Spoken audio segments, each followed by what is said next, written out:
अगर आप political science में किसी भी कॉम्पिटिटिव एग्जाम के लिए प्रिपेयर कर रहे हैं तो आप इस वीडियो को मिस नहीं करना चाहेंगे। देखिए, जितने ज़्यादा थिंकर्स के नाम आपको पता होंगे, जितने ज़्यादा बुक्स और उनके ऑथर्स के नाम आपको पता होंगे, एग्जाम्स क्लियर करने की पॉसिबिलिटी उतनी ही अधिक होगी। आपके लिए एग्जाम क्लियर करने की पॉसिबिलिटी उतनी अधिक बढ़ जाएगी, खासकर जब हम यूजीसी नेट जेआरएफ के एग्जाम की बात करें। NTA loves to ask questions based on thinkers and their books and their major ideas. And you never know which thinker they will pick, whose work, whose book they are going to ask in the exam. You never know. There are more than 200 thinkers who have contributed immensely in political science and international relations. More than 200 thinkers. And each thinker has more than 4-5 important books under his or her name. आज हम international relations के एक बहुत ही important, एक बहुत ही famous thinker को deal करेंगे। The name of this thinker is Raymond Aron. Raymond Aron एक फ्रेंच इंटेलेक्चुअल थे। He was a renowned international relations scholar, he was a sociologist and also a professional journalist. Raymond Aron की writing, उनकी work बहुत ही complex और extensive है, इसलिए Raymond एरन को किसी एक इंटेलेक्चुअल ट्रेडिशन के तहत रखना मुश्किल है। लेकिन फिर भी रेमंड एरन के लिए हम ये सेफली कह सकते हैं दैट वे एक anti left, anti communist thinker थे। रेमंड एरन मार्क्सिज्म, कम्युनिज्म और बाकी सभी लेफ्ट की आइडियोलॉजीज के एक स्टॉन्च क्रिटिक थे। इंटरनेशनल रिलेशंस की अगर हम बात करें तो रेमंड एरन के वर्ल्ड पॉलिटिक्स से रिलेटेड, इंटरनेशनल रिलेशंस से रिलेटेड जो भी उनके व्यूज़ हैं, जो भी उनके आर्ग्यूमेंट्स हैं, उनके इन व्यूज़, उनके इन आर्ग्यूमेंट्स के आधार पर हम रेमंड एरन को सेफली रियलिज्म के तहत रख सकते हैं। We can call him a realist thinker in international relations. Raymond Aron ने अपने long academic and journalistic career में कई important books and articles publish किए हैं। रेमंड एरन के द्वारा लिखे गए उनके बुक्स और आर्टिकल्स का एक लिस्ट आपके सामने मौजूद है। रेमंड एरन के इन सभी वर्क्स में से हमारे लिए 3 वर्क्स इंपॉर्टेंट हैं। उनके 3 वर्क्स को समझना, डिटेल में समझना, ये हमारे लिए ज़रूरी है। पहला उनका वर्क है the opium of the intellectuals, दूसरा पीस एंड वॉर, और तीसरा एक आर्टिकल है। The title of the article is multinational citizenship possible. तो आइए उनके इन तीनों वर्क्स को हम एक एक करके समझने की कोशिश करते हैं। Raymond Aron's first major work, it is the opium of the intellectuals, which was published in 1957 at the height of Cold War politics. Raymond Aron की ये बुक एक एंटी लेफ्ट, एक एंटी मार्क्सिस्ट, एक एंटी कम्युनिस्ट वर्क है। Raymond Aron कहते हैं कि Marxism, the political ideology of Marxism left leaning intellectuals के लिए एक मेंटल ओपियम की तरह होता है।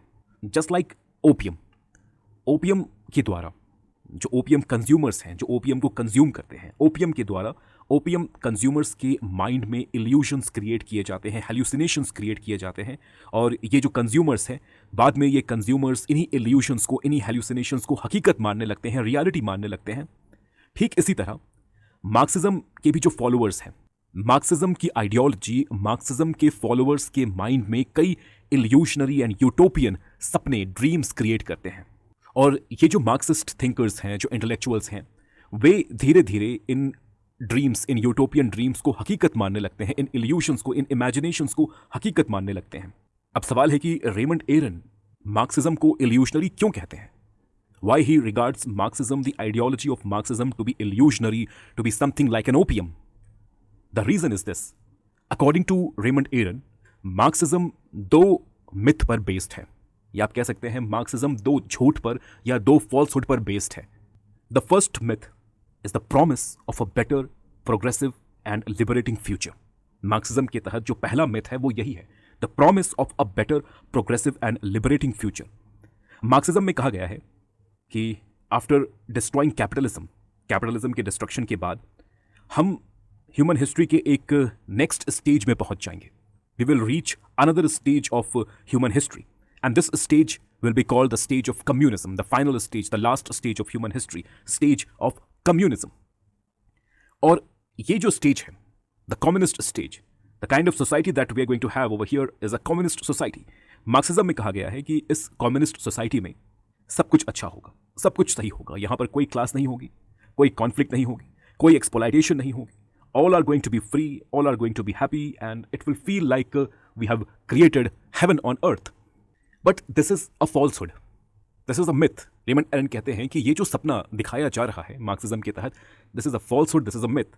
और इसे प्रूव करने के लिए आपको बस उन कंट्रीज की तरफ देखना होगा जिन कंट्रीज ने मार्क्सिज्म को इंप्लीमेंट करने की कोशिश की है, मार्क्सिज्म की आइडियोलॉजी के अकॉर्डिंग अपने सोसाइटी को, अपने इकोनॉमी को ऑर्गेनाइज या रीऑर्गेनाइज करने की कोशिश की है। जस्ट आप उन कंट्रीज की तरफ देखिए। और यहां पर रेमंड एरन का इशारा सोवियत यूनियन की तरफ है, यहां पर रेमंड एरन का इशारा चाइना की तरफ है। Soviet Union under Stalin, China People's Republic of China under Mao. You just look at these countries.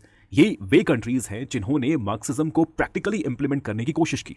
लेकिन कम्युनिस्ट सोसाइटी के नाम पर इन कंट्रीज में एक्चुअली क्या क्रिएट किया गया? एक totalitarian regime. These countries are not heaven on earth, not an example of heaven on earth. Stalin के अंडर सोवियत यूनियन, माओ के under People's Republic of China, these are all examples of totalitarian regimes. और totalitarian regimes में लोग free नहीं होते, लोग खुश नहीं होते। So this is a proof that Marxism is based on falsehood and myth. ये मिथ नंबर 1 था। Next myth number 2, second myth. Marx ने कहा था, कार्ल मार्क्स ने कहा था that it is the working class, that is the proletariat which will bring socialist revolution. Capitalism को destroy करना है। कैसे? सोशलिस्ट रेवोल्यूशन को लाकर। Now the question is who will bring this socialist revolution? Marx ने कहा working class. Working class is the agent of change. Marks के according दुनिया में मौजूद जो वर्किंग क्लास है, they will get United and they will bring this change, they will bring this transition. Capitalism से communism के बीच जो ट्रांजिशन है, ये ट्रांजिशन किन के द्वारा लाया जाएगा? मार्क्स के अकॉर्डिंग वर्किंग क्लास के द्वारा लाया जाएगा, प्रोलेटेरिएट के द्वारा लाया जाएगा। Working class will be the agent of change. This is what is the prediction that was made by Karl Marx. लेकिन ये प्रेडिक्शन भी गलत है। रेमंड एरन के according even this prediction is wrong. आप वर्किंग क्लास के पास जाइए, आप उनसे पूछिए कि what do you want. Working class people, they will never say that they want socialist revolution. They will only say that they want to improve their own living condition, their own quality of life. They are not concerned about bringing any international socialist revolution. वे सिर्फ और सिर्फ अपने life के quality को improve करने के लिए concern है। और ये जो वर्किंग क्लास है, ये किस तरह के लिविंग स्टैंडर्ड को चाहते हैं, किस तरह की क्वालिटी ऑफ लाइफ को ये एंजॉय करना चाहते हैं? They want to enjoy the living standard and the quality of life which is being enjoyed by the capitalist class, the bourgeois. ये बुर्जुआ के लाइफ स्टाइल को कॉपी करना चाहते हैं। They want to live the life which the bourgeois is living in the society. Capitalist class जिस तरह के life को जी रहे हैं, जिस तरह के लिविंग स्टैंडर्ड को एंजॉय कर रहे हैं, जिस तरह की क्वालिटी ऑफ लाइफ को एंजॉय कर रहे हैं, the working class they want to acquire that. And if they are given that, then they are going to be happy. They will never be concerned about bringing any sort of revolution in society. These are the bold arguments which were presented by Raymond Aron in his book, The Opium of the Intellectuals.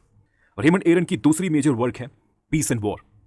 Piece and war originally इस book को French में लिखा गया था। This book was originally published in French language in 1962। बाद में इस book को इंग्लिश में ट्रांसलेट किया गया और फिर इस बुक का इंग्लिश वर्जन, इंग्लिश ट्रांसलेशन 1968 में पब्लिश किया गया। ये बुक पीस एंड वॉर, ये बुक इंटरनेशनल रिलेशंस की एक टेक्स्ट बुक की तरह है। It is like a text book.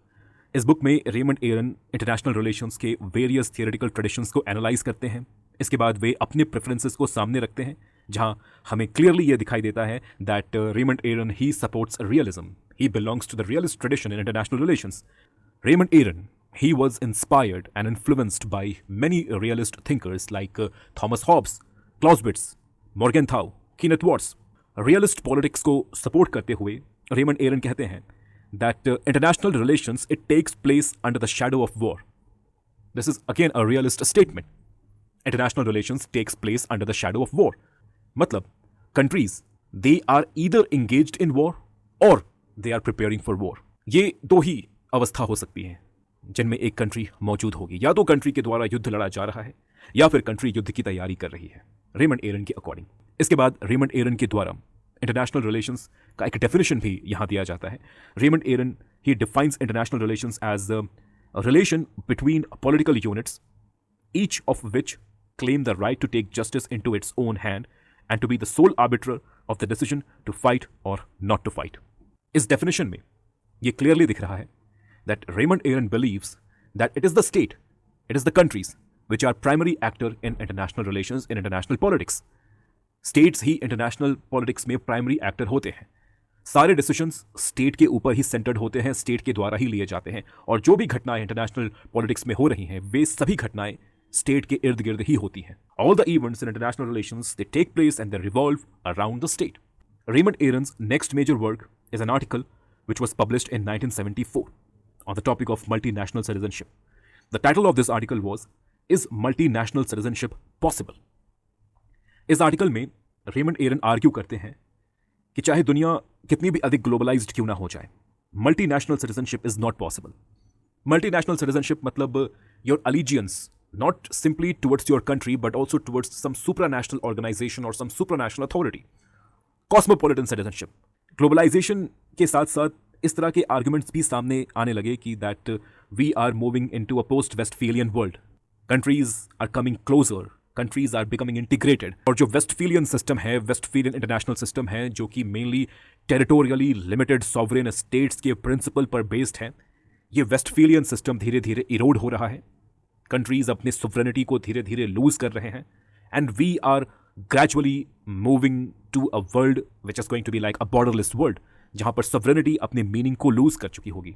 और इस ग्लोबलाइज्ड वर्ल्ड में we will not talk about citizenship of a particular nation or citizenship of a particular country, rather we will talk about multinational citizenship, cosmopolitan citizenship. ये जो thesis है, इस thesis को, इस argument को रेमंड एरन counter करते हैं और वो कहते हैं कि this is not going to happen.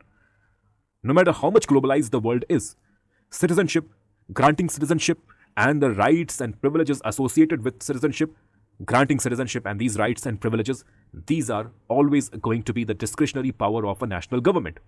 चाहे दुनिया जितनी भी ग्लोबलाइज्ड क्यों ना हो जाए, सिटीजनशिप ग्रांट करना, सिटीजनशिप से रिलेटेड राइट्स और प्रिविलेजेस को ग्रांट करना, ये हमेशा हमेशा नेशनल गवर्नमेंट्स की ही रिस्पॉन्सिबिलिटी होगी, पावर होगी, डिस्क्रिशनरी पावर होगी. This was the argument which was put forward by Raymond Aron in this article of his.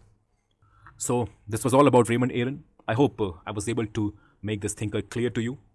अगर आपने इस वीडियो को यहाँ तक देखा है और अगर आपको लगता है that this video was useful to you, and if you want more such videos, then please react to the video. Let me know your feedback.